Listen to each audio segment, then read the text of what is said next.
Hello, everyone. Welcome back to Dissatisfied Philosophy. Today, I am doing a debate review between Dr. Mark Goodacre and Dr. Bart Ehrman. So, this is interesting format. Most of the time, scholars argue. It's less of an argument and more of like a get together, a common agreement. At least biblical scholars, it's like yeah, this, you agree with this, you agree with this, and they're just kind of smiling and laughing the whole time. This is a real debate, and it's rare you find this, and that's why I'm reviewing this because I think that it's a very good showing, um, on both sides. Um, and the topic is: Did John copy the other Gospels? Mark Goodacre just came out with a book. He's going to explain this about the position that John did copy the other Gospels. Bart Ehrman says that John did not copy the other Gospels, and any differences are for other reasons.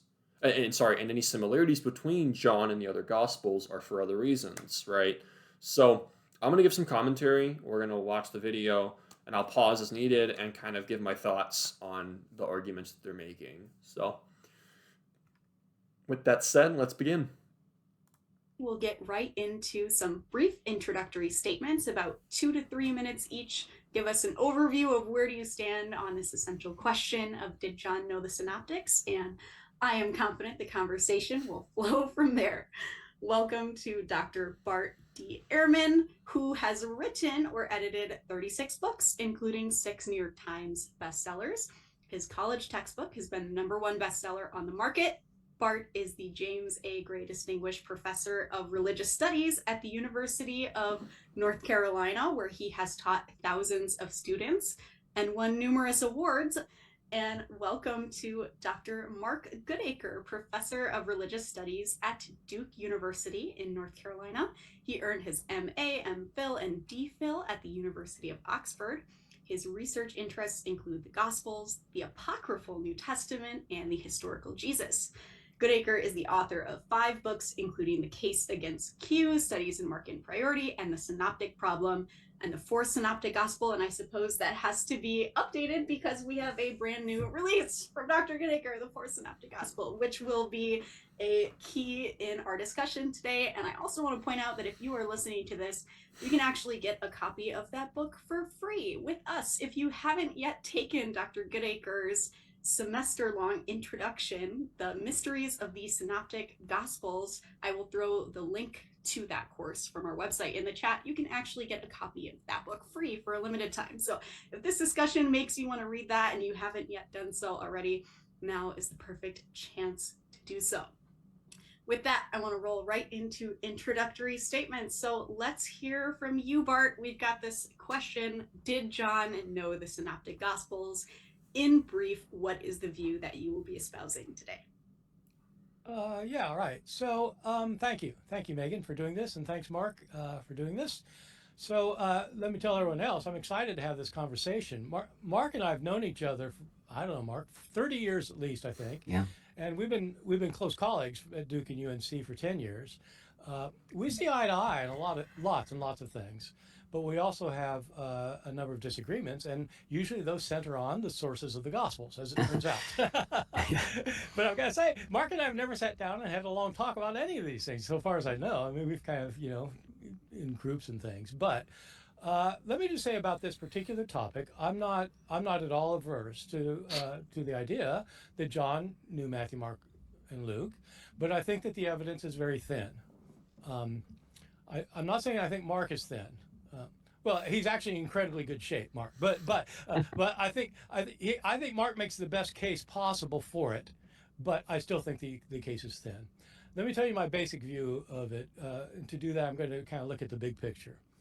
If you move outside the Gospels and if you move outside the New Testament, you move outside the first century, what is it that makes us convinced, or at least reasonably certain, or even less inclined, at least inclined, or maybe like we suspect that an author got his or her information from another existing written source? Mark and I confront this all the time as university professors because we have students who write papers. Suppose I give an essay assignment, and in the essay assignment is based on the lectures, discussions, and readings we've had in class. discuss the relationship of John and the synoptics. How would I decide if one student had copied the answer from another student? Well, let's say I get 2 essays and they have basically the same structure and order of what they talk about. They begin by saying what scholars have long said about it. Then they go into what stories are in the synoptics that are not in John and which stories are in John that are not in the synoptics. They talk about stories that are commonly told, they're told in common but are told differently, and then they reach their conclusions. Okay. So I wouldn't be surprised if 2 students had that similar outline, because that's pretty much how I presented in class. Sometimes you will find verbal parallels between these 2 accounts. For example, one student might write, John does not have the story of Jesus raising Lazarus from the dead. The other student might write, the story of Jesus raising Lazarus from Lazarus is not found in John. Okay, so those 2 statements have 7 out of 11 words shared, the majority of them.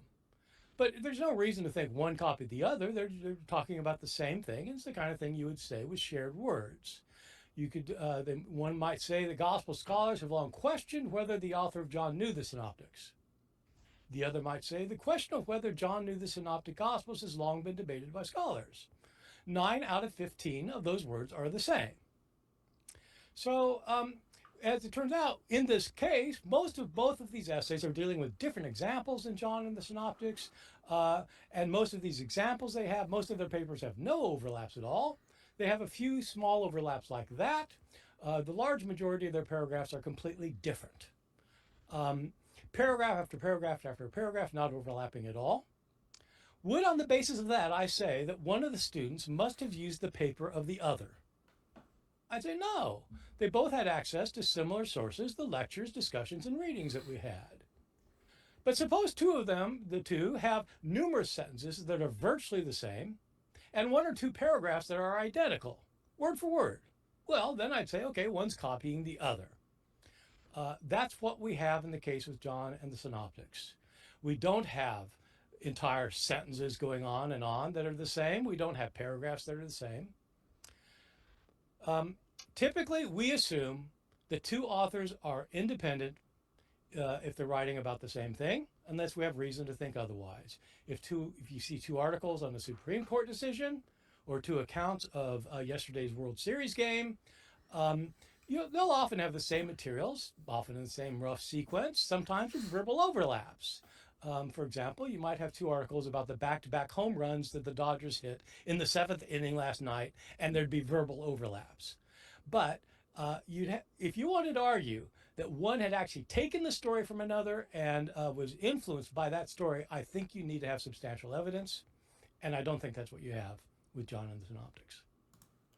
So that's Bart Ehrman's opening statement. I wanted to give you guys the full opening statement. Once they get to the back and forth, I'm going to be cutting in more. But the point that really stuck out to me here is Bart's analogy of a World Series last night. And I think this is disanalogous.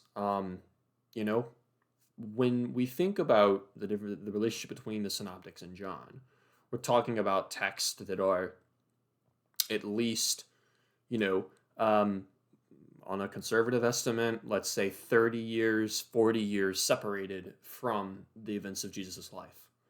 So this is not the same as a Dodgers game last night. If 2 texts are agreeing with each other and the events that happened that they're agreeing about happened more than 50 years ago, I'm being conservative here, you could say 60, you could say 70, there seems to be some sort of that at least suggests that there might be a similarity. They describe it very similarly, and you have this long stretch of time. That suggests that there might be a similarity. So I think that Bart's, maybe if I want to tweak Bart's analogy, I would say that, let's say there's 2 reporters reporting on the 1948 Super Bowl, and they both discuss a touchdown. Let's say, suppose there was a touchdown that happened in the last minute, all right? And there was this massive touchdown. It was a Hail Mary throw and 4th down, whatever. And he caught it. The football player caught it. And you might say, okay, wow. You mentioned the words Hail Mary. You mentioned the words, first minute. But let's say that there's some sort of word that is an idiom of some sort that is maybe used by this reporter writing in 1948 and then someone writing today in 2025. Um, you might say, hey, that's a shared idiom. That's kind of weird, right? Like, what? That may show that this guy read this guy. Now, let's be even more analogous and say that this reporter was not writing in 1948, and you are writing in 2025, and the person you're reading was writing in 1995. So you're both writing about an event in 1948. One's writing from 1995. You're writing from 2025. The similarity, if you don't know each other's accounts, should be very little. And I don't think Bart's analogy gets to that point. So, with that said, we're going to hear Goodacre's opening statement. Thank you, Bart. Let's hear from you, Mark. Cool, yeah, and also thank you to you, Megan, for facilitating this, and what a pleasure it is to be engaging with Bart. It's actually 20 years we've been colleagues. Time flies. God. Yeah, Oh, 20 God. years. I did So- mean to say 20. Yeah, so it's a Scrabble error. Yeah, nice one. So I suppose for me, I am absolutely overwhelmed by the evidence that John knew the synoptics. I know, of course, I would say that, but I think it goes from very minor things all the way up to some quite big things. So if you begin with these little agreements, sometimes 2 or 3 words at a time is telling. I mean, to give an example, in the feeding of the 5,000, the disciples say 200 denarii would not buy enough food for all these people. And in the anointing story, we get the line that this pistic nard could have been sold for 300 denarii. Now, both of those amounts come in Mark's Gospel, 200 denarii, 300 denarii. And you might go, oh, well, it's the kind of thing that's memorable in oral tradition. Well, you can kind of test that. I mean, how many people in antiquity said 200 denarii, said 300 denarii? Well, the first people we know of, because we can do a little TLG search, the first people we know of are Mark and John in those actual contexts. They will explain this later, but TLG is just a very massive database of Greek literature that scholars use when studying ancient texts and trying to determine which words are used and the frequency of these words and the rarity or the commonality of these words. They'll explain this very late, but this is something that both of them assume you know, but a lot of people do not know what the TLG is. So sometimes tiny little things are significant. But then it does go on to whole sentences. Amen, I say to you, one of you will betray me. We get in John 13, which is verbatim, parallel with Matthew and Mark. And then you can go from sentences to entire passages, like the anointing story, which is remarkably similar in Matthew, Mark, and John. The structure of that story is fundamentally the same across Matthew, Mark, and John. It doesn't look to me like an oral tradition version of it. If you want to see a variation of the anointing story, look at Luke's version of the anointing in Luke 7. But it's not just passages, it's also the order of the Gospels as a whole. Martin Kaler said over 100 years ago that Mark's Gospel was like a passion narrative with an extended introduction. Well, so is John. Basically, first half of John, like Mark, is preparatory material, second half is passion narrative. But it's not... This point, I could have stopped earlier, but I really want to stop on this point. This is a really bad point, and Bart doesn't respond to it. But the reason why is that you could say that Luke's gospel is also like a passion narrative with an introduction, right? As we know, there's that, as many people know, scholars, there's that moment in Luke 9:51 where it says Jesus set his face toward Jerusalem. And then from Luke 9:51 all the way to the end, you get Jesus going towards Jerusalem. And sometimes you get references like he was passing through this town on his way to Jerusalem. Or he was focused on getting to Jerusalem. Like, he didn't say focused, but he was getting to Jerusalem. There's this sense of Luke says, yeah, all right, we got this part of Jesus' life, then the journey to Jerusalem, and then the passion. So, in a sense, you could say that the passion narrative happens in Jerusalem, and that's the point of Jesus getting to Jerusalem. And therefore, more than half of Luke's gospel is focused on the passion narrative in the sense of it is teleologically inclined towards getting to the passion narrative in Jerusalem. So, saying that Mark and John have hinge on an introduction with a passion narrative. I don't think it's a good point, um, because of that Lucan point that's similar. Now you could say that, and this will be said later. We'll get into this. That John knew Luke as well, and therefore he used Luke as well in this. All right, but now we're adding extra variables, and I think that's complicating the story that Goodacre is wanting to tell here. So Even that, it's that the fundamental literary conceit of John's gospel is the same, I think, as Mark's gospel.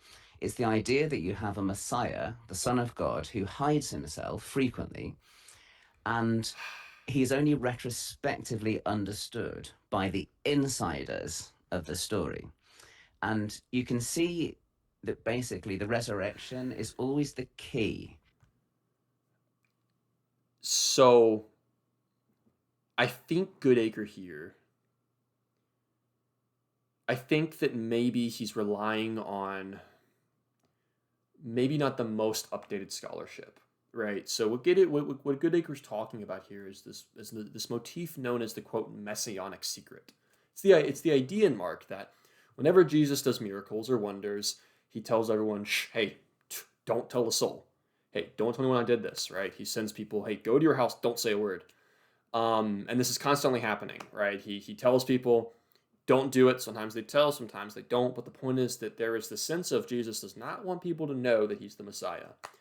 And you get the idea of the messianic motif. This idea of the messianic secret develops around like the late 1800s. And it's been a standard in literature and scholarship for a very long time on Mark. That Mark believes this. It's basically unquestioned. The last 15 years or so, 20 years, you start moving away from a messianic reading. You start moving away from a theological reading of this, that Jesus did not reveal this because the time had not come for the people to know he was the Messiah. And you start looking towards literary influences, which may have led Mark to do this. One recent one recent book chapter in the edited volume, A New Quest Toward the Historical Jesus, something like that. It's by Robin Faith Walsh. And she argues that this has a precedence in Greco-Roman literature.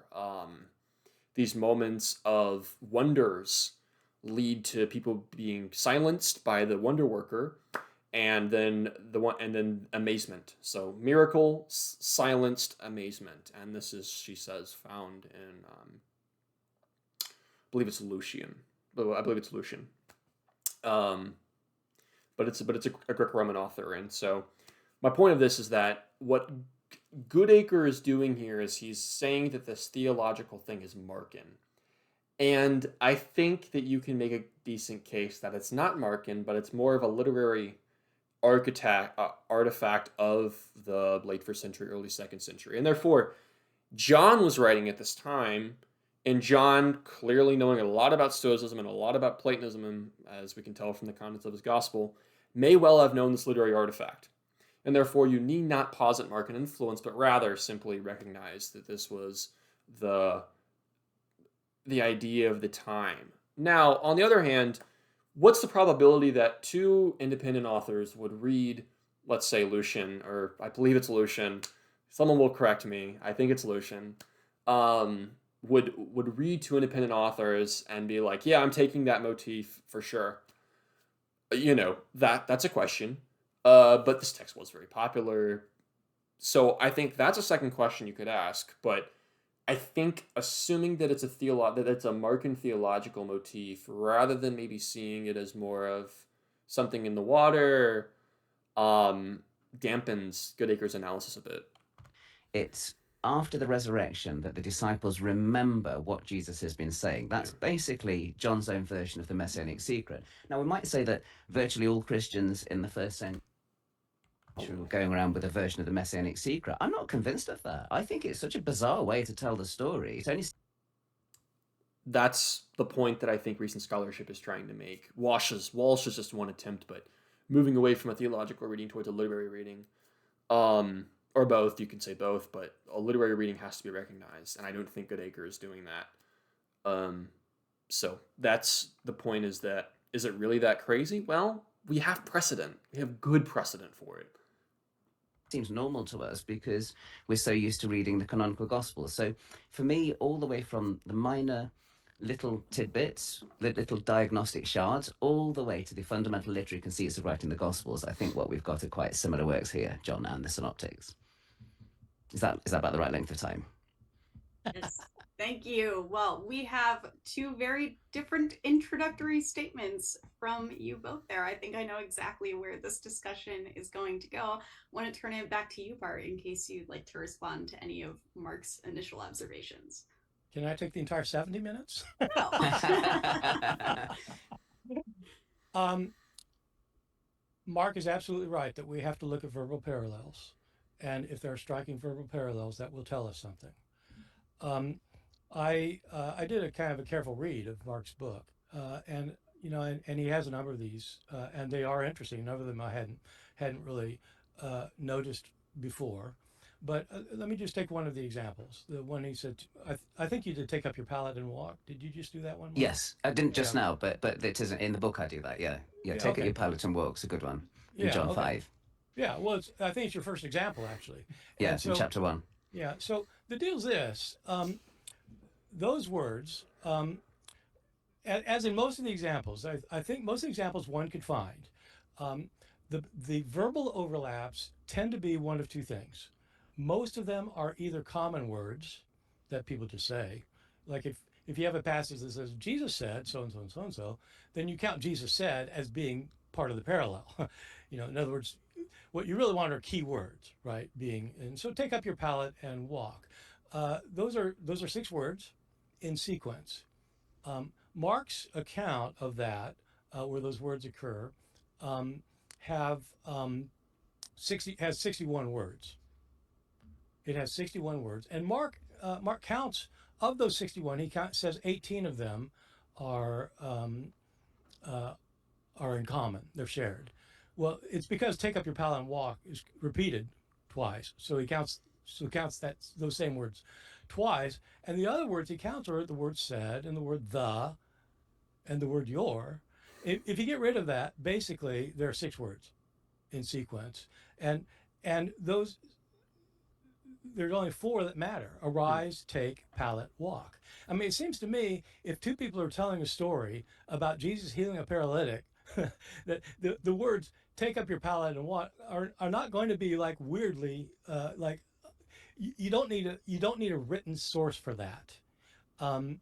You could have all sorts of sources for that because the vast majority, so we're talking 4 words out of 61 that are shared, and it's the punchline.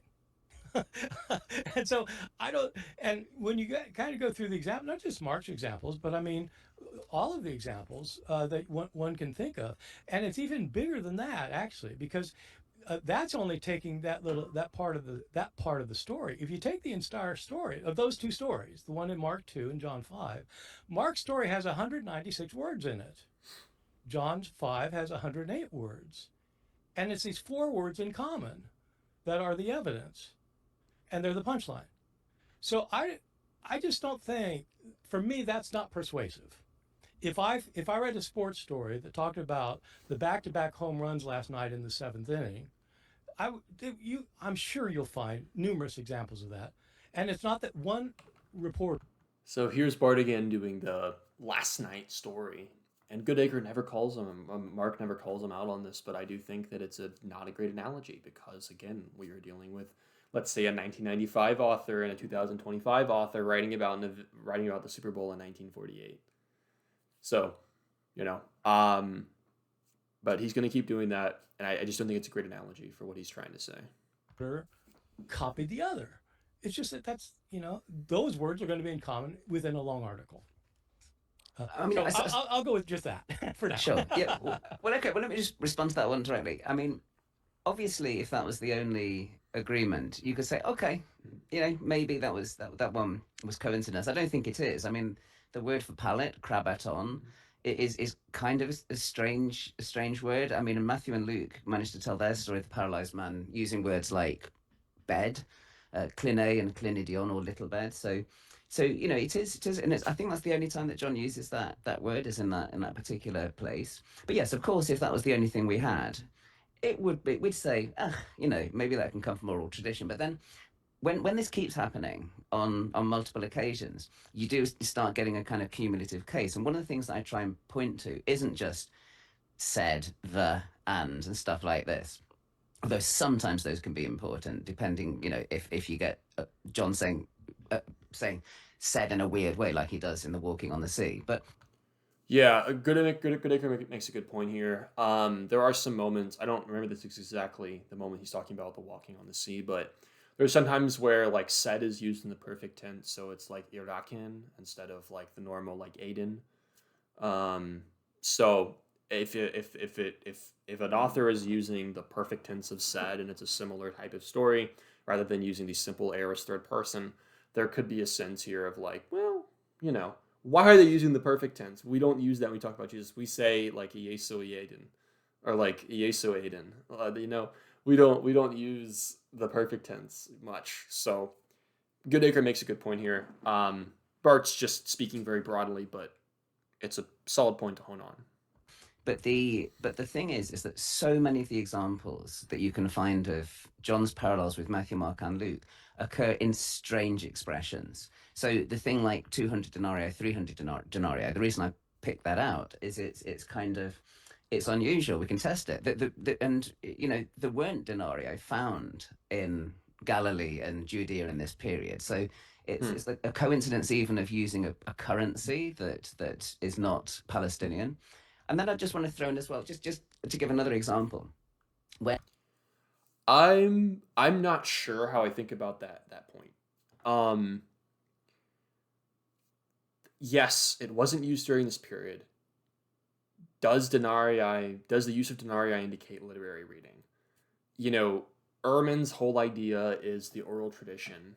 You know, if there's an oral tradition of denarii being used, especially if it wasn't used, maybe that could be some sense of like strangeness to use Mark's word. The idea of, oh wow, we're talking about denarii. We don't even know what that is. What does that equal in our currency context? So, maybe trying to bat for Ehrman here, you could say that denarii was mentioned in an oral tradition and passed down because it was some sort of strangeness. in John 13, you get Satan entering into Judas Iscariot. Well, that's the only time that John uses the word Satan. And you might say, oh, okay, oral traditions say Satan, but you have to look at authors' tendencies. And the thing is, the parallel there in Luke 22, Satan enters into Judas Iscariot. Well, Luke likes calling the devil Satan 5 times in the gospel, once again in the same passage. Satan has demanded that you be sifted like wheat. And I think this kind of thing's also less likely to be an oral tradition because what you're looking at is a kind of a cosmic event, the idea that Satan has entered into one of the characters in the drama. No one's actually observing that. No one's going, oh, look, there's Satan, entering into Judas. This is Luke's kind of cosmic way of setting up the scene. So little things like that are striking. To me, you can. I would say this is more than a little thing. I think Mark downplays the this Satan passage, and you're gonna have Bart respond. I keep referring to them as like I'm writing a paper. You're gonna have Bart respond, and I don't think it's gonna hold up. So I'm just gonna give the point here that supports Goodacre because Bart does not make a great point here. Goodacre hits on something really good. Okay, so yes, the passage between Luke and John is different in the Greek. But what you do have is you have the similar aorist third person iselthin, right? Entered. You have Satana, okay? Differences. One of them happens before the supper. One of them happens, I believe, after or during the supper. Okay, so that's a contextual difference. Neither of them mention this point. It would support Bart to mention this. You could say that's an oral tradition mixing up. You hear, oh yeah, Satan entered Judas, and someone's like, yeah, cool, okay, cool, and then they go and write it, and then they're like, oh, wait a second, when did he enter Judas again? So you have that moment that you could say, okay, well, an oral tradition led to a mix-up, but they got the gist.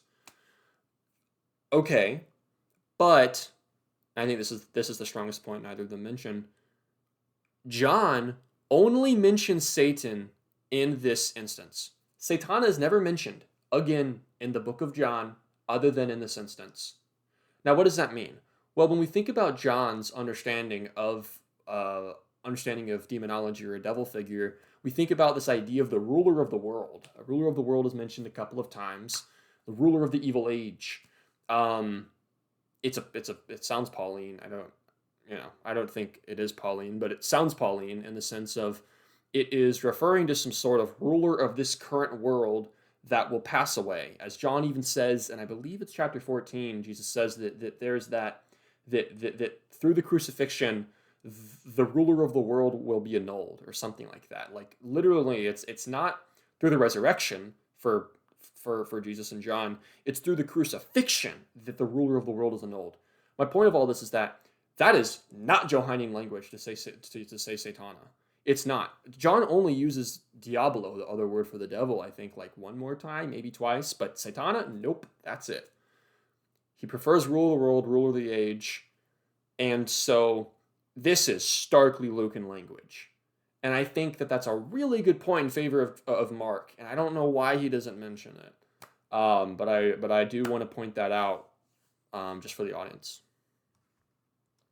can always say, yes, maybe oral tradition, but once you start adding those up, you actually have to say to yourself, well, hold on, this is too much and too much for coincidence. And then there is the difficulty because our bars are always going to be different.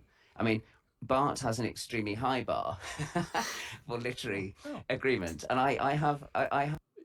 Bart has a very high bar for a New Testament scholar. Bart has a very high bar for literary agreement. He's shaking his head.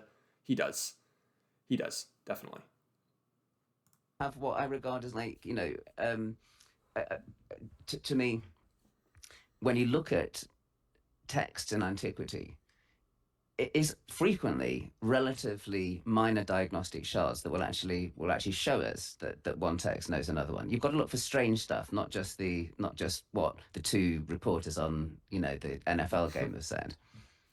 Can I reply to that, please? So, for one thing, how do we know what's strange? If your only data points are the New Testament Gospels, then something might look strange. Let's say that John is, I don't know how old John was when he was writing. 50, I mean, they say he's an old man, like 90, but let's just say he's 50. And let's say that he converted when he was 20. So for 30 years, he has been telling stories of Jesus and hearing stories of Jesus told within his community. Every week, he hears stories about Jesus. How do we say that that's not the kind of thing that would be said in an oral tradition? We don't have the oral traditions. You've got 4 Gospels. And I think the claim that John knew the synoptics is a problem of saying, well, okay, John had 3 sources, Matthew, Mark, and Luke, that could have been available to him. And if he has a parallel with one of them, he uses a weird word, krabaton, that's also in another gospel. Well, he must have gotten it from the gospel. Where else is he going to get it? Well, how about from the hundreds of thousands of stories he's heard about Jesus before? I mean, they tell the story. So, and the Satan, and so, but I wanted to actually talk about Satan entering into him because that was another one I happened to look at some length. Because it's very interesting. You get it in Luke, you get it in John. Does this indicate that John used Luke? Well, Luke's story has 44 words in it. And this is the only overlap. Satan entered him. Right. Point in favor of Mark here is that it is the only overlap, but it is a cosmic overlap. As Mark said, it's a cosmic event. It's not an eyewitness event. You can't look at Judas during the dinner or before the dinner and see Satan entering into him. No, it's a cosmic event that's occurring in the soul of Judas, is the idea. And John loves cosmic events. Again, I go back to that. I can't remember the crucifixion passage. For the life of me, I wish I could remember it. I'm gonna look it up. It's ruler of the world annulled through crucifixion. I apologize, but I want to give you this passage. I think it is very important for. Here it is. I was wrong. It was John 12. I'm just gonna read we'll do the New King James Version. John 12:31. Now is the judgment of this world. Now the ruler of the world will be cast out. And this is the idea that this will happen at the crucifixion. So John loves cosmic events. Huge fan of cosmic events. what's the entire prologue of John? World made word made word made flesh, dwelt among us. Like, very cosmic. You get this. So John could read Luke and go, hey, I really like that idea, and it ties into my overall cosmic view. And you know what? I'll go ahead and keep that idea of Satan entering into Judas, just because, he's just taking it. And, you could say, why didn't he change it? Why didn't he say ruler of the world entering into Jesus? There's a couple of reasons you could say. One of them could be a nod. It's very common for ancient Greco-Roman authors to give nods to other literary works that other people would have written. This is extremely speculative, but the Johannine passage on the Satan entering Judas uses the word ikonon, which is just like him, but it uses it as like an indirect object, and so yes, it indeed refers to the two Judas mentioned like right before, but you could even read it as like him. It's implicitly also referring to the story of Luke itself. This is something that a Greco-Roman author would do, who was skilled in rhetoric, as John certainly was. Now that's speculative, very speculative. What's less speculative, I think, is that the sense of Luke, the sense of John not changing Satan entered into Judas is simply because of what's known as editorial fatigue. And Mark has written a lot on editorial fatigue, and Bart agrees with editorial fatigue. It's when you are copying something and you don't change it entirely, or you start changing it to fit what you want it to say, but then you just kind of leave some stuff in. And it's literally the sense of like the scribes got tired, or they simply were like, yeah, it's fine. This is a fine word. I'll leave it in, and then they continue on what they're adding with their sources or what have you. So Bart agrees this happens in the Synoptic Gospels. Very much, he very much is in a favor of every New Testament scholar is basically in agreement with the idea of editorial fatigue. Mark is the one that coined the term. But it's weird how Bart wouldn't allow that for the Gospel of John. So I think that this is not a great point by Bart, and I don't think that he at all answers this very particular passage and how weird it is, if we're saying that Luke didn't know John. If we're saying that John didn't know Luke. Now, is that really such a strange thing for somebody to say? Suppose John and his community, they sit around, sometimes they talk, man, what happened to Jesus the last few days? And, Judas betrayed him. Why would Judas have done that? And some people some people say, well, I think he was just jealous of Jesus. Or somebody would say, well, I think he became, disheartened because Jesus wasn't doing anything. Or somebody, he was just a thief, man. He did it for the money. And somebody says, I think Satan entered him.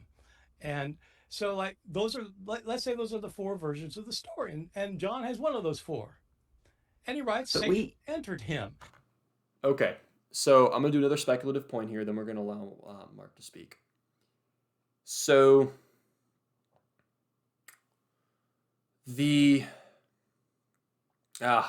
that's fine. Well, actually, I'm actually just going to I was thinking of saying it's fine. We'll let that pass. You can't say it's because John doesn't use Satan somewhere. I mean, you can say it. You just did. But it's just. That's correct. He doesn't use Satan somewhere, anywhere, and it doesn't correspond to his use of like a demonological term. Right. So you actually can say that, and it's actually a really good argument. It's three words. That if you have Satan influencing Judas would be a common Okay, I remembered what I was going to say, and I think that it is worth mentioning. In John's Gospel, Bart recognizes this, Mark recognizes this, every scholar recognizes this. You have this very clear duality of like people that are with Jesus, people that are against him. In the epistles, you get the idea of the sons of light, the sons of darkness. And this duality of, there's the Jews that are bad, Oya Judei, the Oya Judei, they're bad. They're just bad. They're doing this, they're doing that. They're constantly hampering Jesus. Their father's the devil, as John 8:44 says. And then you have Jesus' people, and Jesus' people are good, and they're really good, and they're wonderful, and there's this duality between the non-Jesus followers and the Jesus followers. Why does this matter? Well, the idea of Satan entering Judas gives you the impression that before, Judas was not evil. Wait a second. That disrupts a duality. Yes, it really does. And neither of them mention this. I haven't really seen many people mention this just in general. But it seems to disrupt that Johannine duality of Jesus people and Saints people, right? And, there's a sense of John was like, how do I've established this duality. Or maybe he's not being that conscious, but let's just say that John is reading Luke and he reads that and he really likes it and he adds it. And now we can look back and go, hey, that differs from John's duality, but that corresponds to what more Luke does. Luke doesn't really have dualities. What does Luke love the most?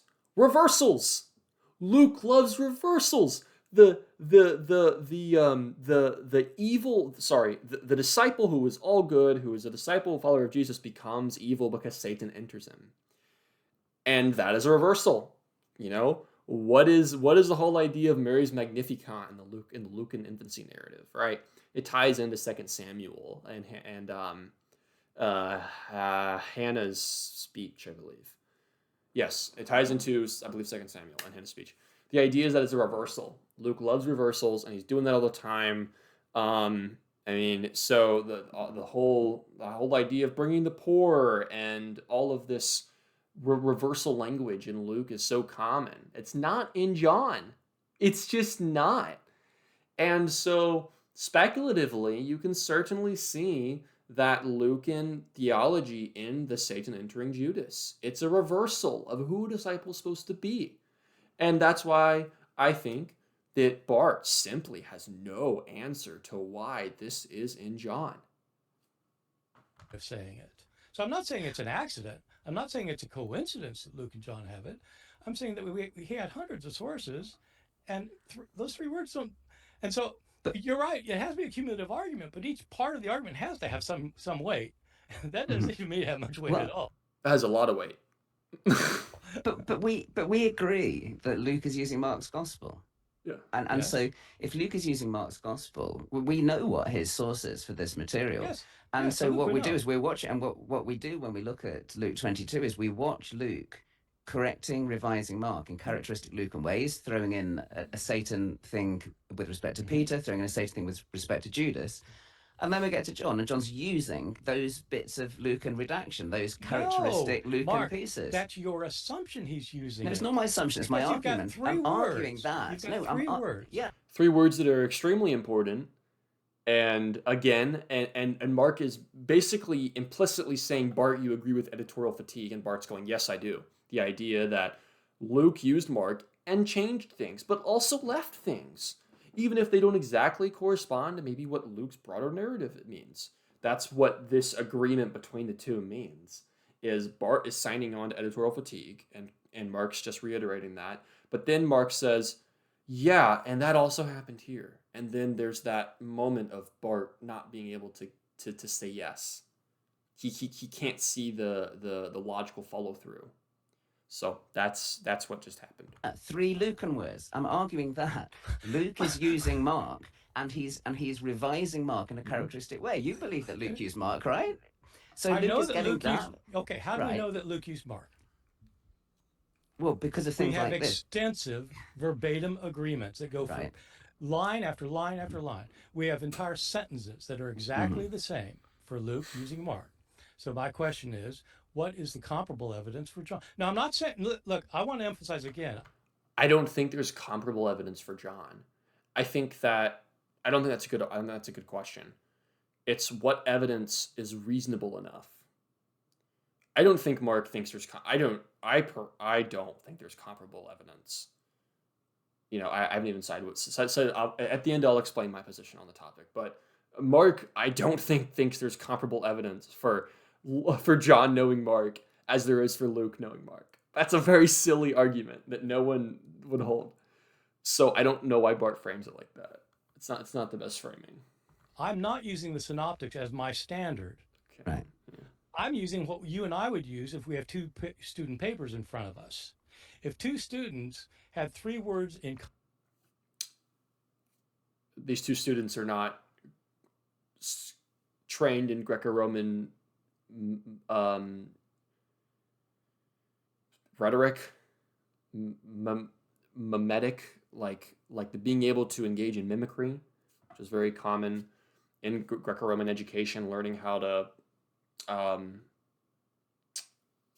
to engage in mimicry of earlier authors and write like them and think like them and literally copy down. We have homework assignments from Greek schools in Alexandria in Egypt and even in like mainland Greece from the 1st and 2nd century. And the homework assignment is copy down Homer, copy down this line, and memorize it and come to school, the next day or whatever, and tell the people what you memorized. Tell them Homer.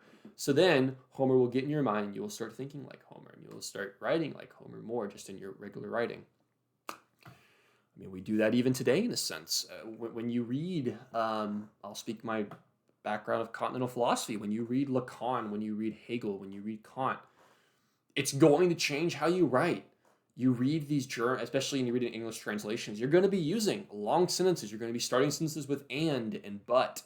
You're going to use a lot of semicolons. You're going to use a lot of complicated words that maybe have multiple definitions that you have to explain when you use them. It's just simply how writing works, and especially in Greco-Roman literature, it's everywhere. Mimesis is the technical term for the understanding of mimicry. Dennis MacDonald has some good work on that.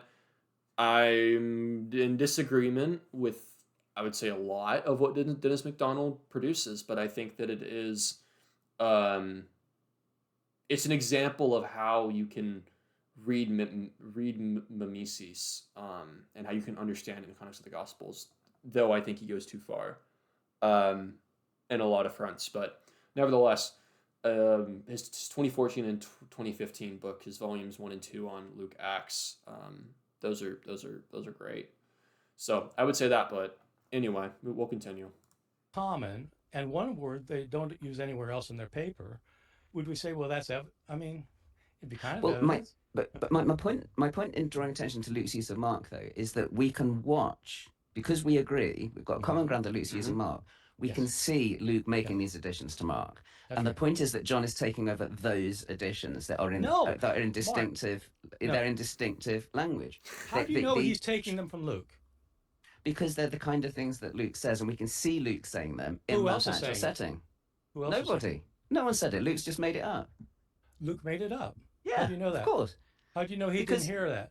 Because it's the kind of thing that he does regularly. Yes. He likes talking about Satan. He hasn't got many. I mean, do you think he has other sources for the passion narrative than Mark? Luke says he has other sources. Why wouldn't he have it? He tells us he had other sources. I don't think he had any other sources for the passion narrative. I think he's basically just working with Mark and Matthew. What's he say in the first 4 verses? He says he's exaggerating. He says he's got many sources. How do you know he's exaggerating? I don't know that, but our ability to read. He says he has other written sources, and he indicates. He doesn't say he has other written sources, Bart. Nowhere in his prologue does he say he has other written sources. But yes, he does say many sources, and we have no reason to say no. Luke didn't have many sources. It seems that he did. Being a good historian, and I'm literally writing a paper about this right now to be published. You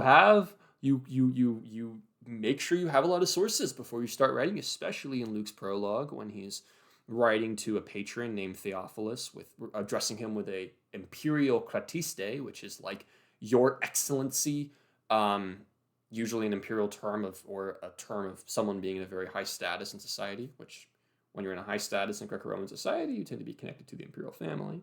So not really a duality there, but no, Bart makes a great point here. What are you saying, Mark? Why do you think Luke made this stuff up? Okay, yeah, Luke certainly made some stuff up, it seems, but why is this specifically what Luke made up? And Bart doesn't have an answer for that. That's just speculation, and Bart is calling him on that. Indicates that there are people called ministers of the word, right? And presumably not everything they've said has been written down. And he's in some kind of community that's not Mark's community, where people are telling stories about Jesus all the time. Mhm. So why is it that just because Satan shows up in Luke a lot, that means that anytime somebody else mentions Satan, it's based on Luke?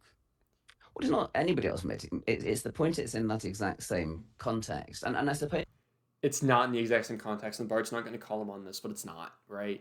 Again, there's a difference. One of them is during, one of them is before, or one of them is either before, and then the other one is during or after. The point is that they're not in the exact same context, and Bart's not going to call him on that. And I think that calling him on that would help his argument again, because that is something an oral tradition would flub. Bart's creating a really good like idea of just, let's say,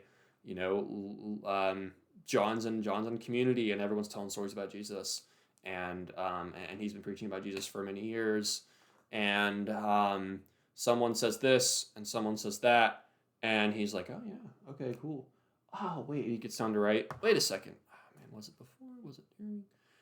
I don't remember. Yeah, during, right? During, and he keeps writing. And that could totally be an oral tradition thing. But with everything else I've said, all the reasons I've given, good reasons that are very strong about, what we know about Luke, what we know about John's writing, and the more speculative ones about the actual, like, Greek words themselves used, which are highly speculative, and I recognize that. They're not the primary evidence I would pull out for this point. But I don't see how Bart doesn't see this point. I think Goodacre is making it well. I just don't think that he should claim it to the exact same context. the thing is, when you go to commentaries on Luke, they have no trouble on the whole seeing Luke as kind of reworking the Markan passion narrative. I agree. I think the same is true in Matthew's gospel. I don't think Matthew's got some fantastic other, kind of passion source. I think he's just making up the other stuff. Oh, well, I don't know. I don't have any evidence one way or the other for that. I don't think we have any evidence whether he was making stuff up or if he had a source. In Luke's case, Luke does tell us he had sources. Right. And so they might be making stuff up. Fine. But how do you know he made those 3 words up? Well, you make the argument, and I suppose What's the your argument? Well, the argument is that it's a characteristic Lucan way of talking. So it's more likely it's coming from his head than from somebody else's. Okay, it's characteristic because he talks about Satan a lot. How much was Satan talked about in Luke's community? No idea. I mean, but the point is this point. I was earlier saying that maybe Goodacre was relying on a bit of outdated scholarship about the messianic secret motif. Part here, the idea of gospel communities is based on German Romantic ideas of like a village where everyone like lives together and like, lives in good spirits. It's imagine like a Disney film. This is the idea that 19th century German scholars painted of these gospel communities of people living together and working together, and it was like this hullabaloo, and everyone was singing Kumbaya and all this. That has not been taken seriously for a very long time. Any idea of like a gospel community, an autonomous community, any sort of separated community from larger Greco-Roman society is simply not held by seemingly anyone other than Bart. I mean, I could give some literature on this topic. I would say Richard Bauckham has a really good article in the mid-2000s on the topic. And again, to mention Robin Faith Walsh, again, her 2021 book, Origins of Christian Literature, she goes into depth on the ideological and theological and really like weird German nationalistic ideas propelling the notion of a gospel community. And there's just simply no reason to think there was one for Luke and Mark and Matthew, and John is a different case. But anyway, I think they both agree John had a community, so that's another topic. But I don't know why Mark isn't making that point. That what are we talking about gospel? What's a Lucan community? We know Luke's writing to a patron, and we know Luke was a very educated Greco-Roman person. What's some sort of autonomous community he lives like? Bart is giving that idea, and maybe he's not meaning an autonomous community in the very German Romantic idea, but he's giving that idea, and I'm sure he would like to be more specific, but it's not a great presentation of the view.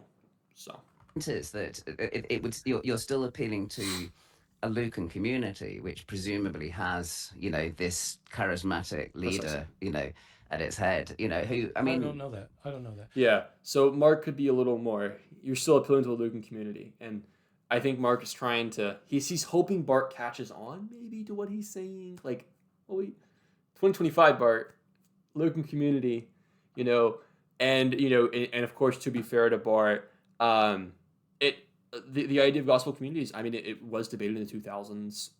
I haven't seen anyone argue fiercely for gospel communities in a long time. Maybe I've simply overlooked the scholarship. My bad if I have. I just simply haven't seen that position being taken up, besides with John again, in a long time.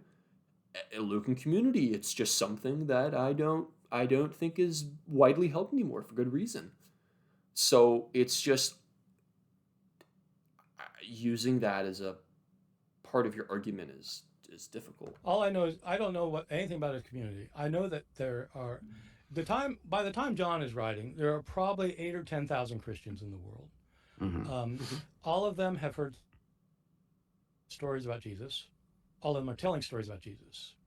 Our problem, I think, is that we tend to think of, like 5 sources: Matthew, Mark, Luke, John, and the oral tradition, Yeah. as if like the oral tradition is something, like it's like a Mhm. lost gospel or something. It's not that. There are tens of thousands. There are 10,000. Yes, the old tradition is not a lost gospel. It's not a fifth gospel. That's the gospel of Thomas. No, I'm joking. But no, the old tradition is not a fifth gospel. But there is some reason to think that the oral tradition, at least in like the Palestinian area of the post Jesus ministry, was fixed. Right? We have that early tradition of James, the brother of Jesus, being the bishop of Jerusalem, being some sort of overseer of the Jerusalem church, and the idea that Jude and other members of Jesus' family were also present in the Jerusalem church. There's a very solid reason to think that they would have sought to sort of, reel in some of the more excess ideas involved in theorizing and thinking about Jesus' life and being like, hey, we were there. What are you saying this happened? Well. And I'm not saying that stretched outside of Jerusalem or stretched out of the side of the like a Palestinian ministerial context, but it may well have. I'm not saying it did. I'm not saying it didn't. I'm just saying that there probably was a sense of a bit of a stabilization of oral tradition. And listen, there's a 2002 or 3 book that argues the like role of James and stuff, and what we can know about James and sort of the understanding of his role in the church and what this man meant to the spread of tradition.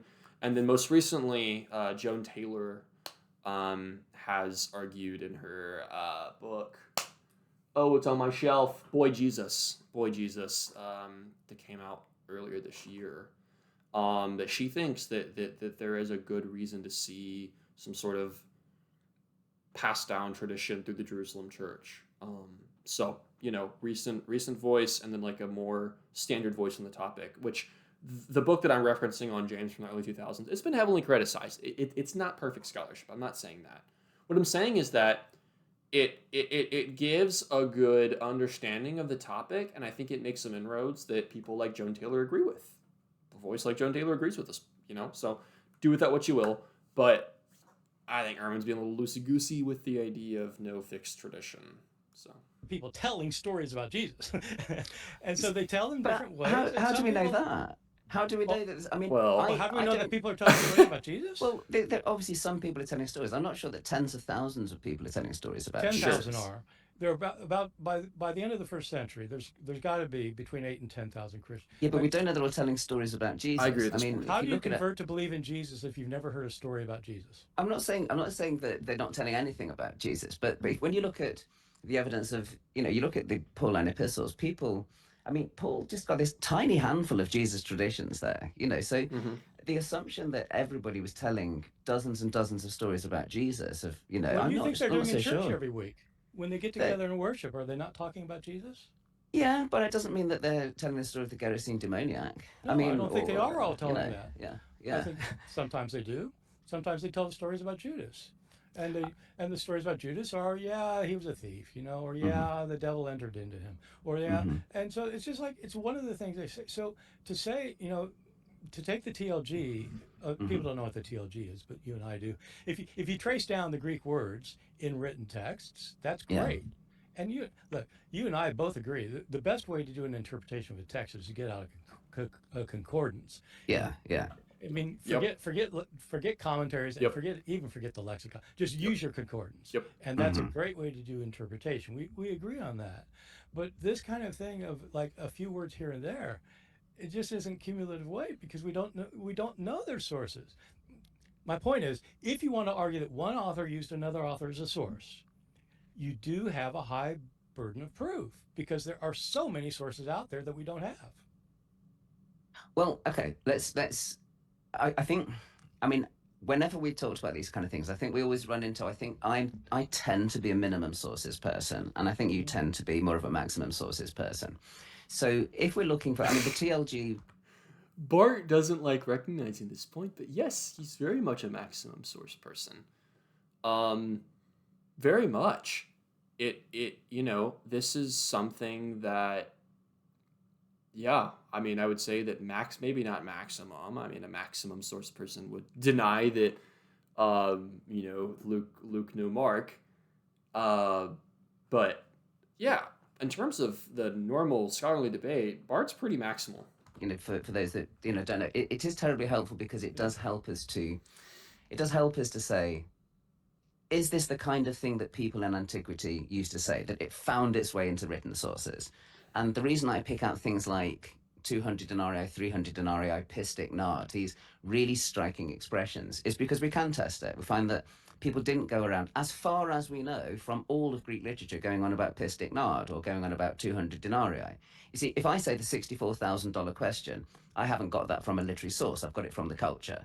But if I say, 200 denarii, I think it is more likely that you've got a direct link there going between I the don't two. see it. I don't see it because people tell stories about, Jesus feeding the 5,000, for example, Hmm. and they have different versions of the story. Some of the versions, so two people hearing a same detail in that story doesn't show you that one used the other. Let me give you another example, Mark. So I should know this. I don't think I do know what your view is about doublets in the synoptic tradition. So Mark has the feeding of the 4,000 and the feeding of the 5,000. It's usually thought that he heard two different versions of the story. I don't know if you agree with that or not, but I think probably, yeah. yeah. I'm really not sure about this topic. It's not something I've looked a lot into.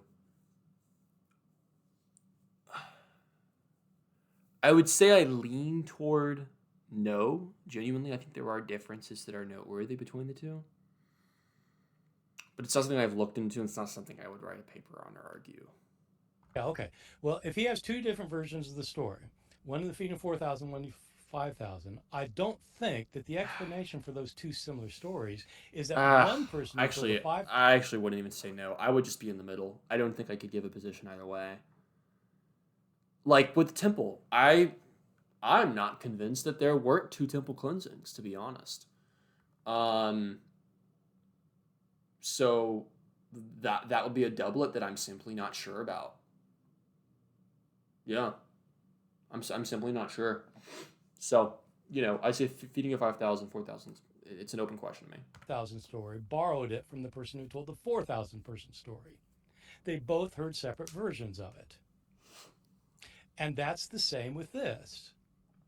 If you've got a parallel in John and Luke, it doesn't mean that one copied the other. It means they both have access to a similar story. Well, that's why you have to look at things like literary flourishes, literary characteristics. So, to take Mm-hmm. another example, when when the crowd are crying for Jesus to be crucified, they say, "Crucify, crucify," in both Luke and John.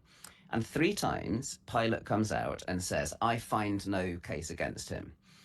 Now, that word heurisco, I find, Luke always uses that in these kind of forensic contexts, multiple times in the gospel and in Acts. People will be not finding things wrong with Paul, or they'll find things wrong. They won't find a thing against Jesus, or they will find a thing. So that's a Lucan way of talking. 3 times in the passage, not in Mark, not in Matthew. And then John, amazingly enough, uses this same way of talking. I find no case against him. And I mean, if I can do a cheesy joke here, it was a real eureka moment when I discovered this. Eureka is the same. It's the same for those that don't know. Now the thing is, of course, Luke might have heard some person in his community or somewhere else going, I find. But the fact is, that's how Luke talks. And you can say, how do you know that's how Luke talks? Because he does it that way. Like frequently in the gospel, he keeps saying, I find.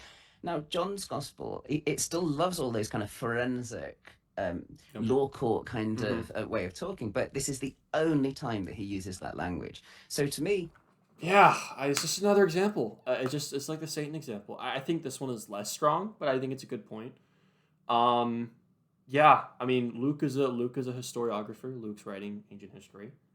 He knows his ancient history well. I don't know if John does. And Luke knows that you use this investigative language, this forensic language, when you're writing ancient history. And it seems that this was simply a Lucan thing. And Bart could say, this is told in the community. One, what community? 2, I mean, like, maybe, but this corresponds to Luke's historiographical knowledge that we can tell from his preface.